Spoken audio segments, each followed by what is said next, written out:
Hi grade 4s. Today we're going to look at multiplying two digits by two-digit numbers, and this is on page 106 to 107 of your textbook. Now the first question in today's exercise gives you calculations like these ones. 40 times 30, 80 times 20, 50 times 500. And what you'll notice about them is that all of them end in a 0. So that makes it really easy. We've done this before. All that you do is you can close the zeros. 4 times 3 equals 12. And then I closed two zeros, so I need to add them again. There's my answer. Same with this one. If I close the zeros, 8 times 2 equals 16, and then there's two zeros that I closed. If I look at the last one, there's 3 zeros. So if I close all of them, it's 5 times 5, which is 25, and then I closed 3 zeros, which means I need to add 3 zeros. And that answer is 25,000. Now let's get to the actual work that you need to know for today. And that is multiplying two-digit numbers with each other if they don't end in zeros like that, when it's a little bit more tricky. Now once again, the textbook gives you many different methods that you can use, but we are going to stick to one method to make it easy. And that is once again the breakdown method, where we separate each number into tens and units. Let's get started. If we look at number A, it's 52 times 24.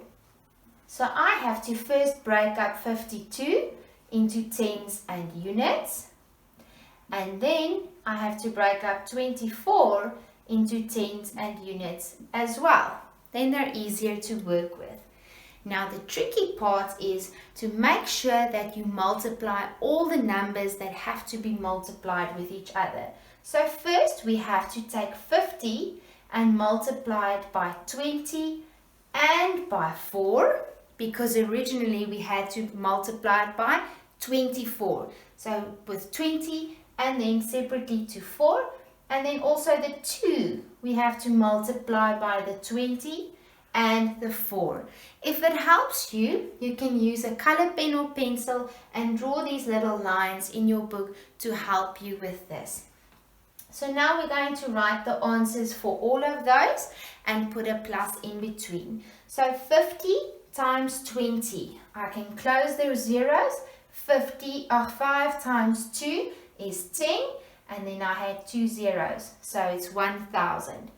So I had 50 times 20, now I need to say 50 times 4. 5 times 4 is 20, and then I add my 0, which is 200. Now I get to the 2, and I have to first multiply it by 20. 2 times 20 is 40, and then 2 times 4 is 8. And now I can add them all together. Once again, if it helps you, you can use a separate piece of paper, write them underneath each other, and use the vertical method to plus them all. 1,000 plus 200 is 1,200, plus 40 and 8 is 1,248. And there is my answer. Let's do number B. 83 times 15. So first I'm going to divide 83 into tens and units, because 83 is 80 plus 3. Times, and then my 15 I'm going to divide into 10 and 5, tens and units. Now I have to make sure that I'm going to say 80 times 10 and 80 times 5, then 3 times 10 and 3 times 5. 80 times 10 is 800. 80 times 5 is 400. 3 times 10 is 30. And 3 times 5 is 15. If I add them all together, I get 1,245. 5. Okay guys, have fun with today's activity. See you soon. Bye.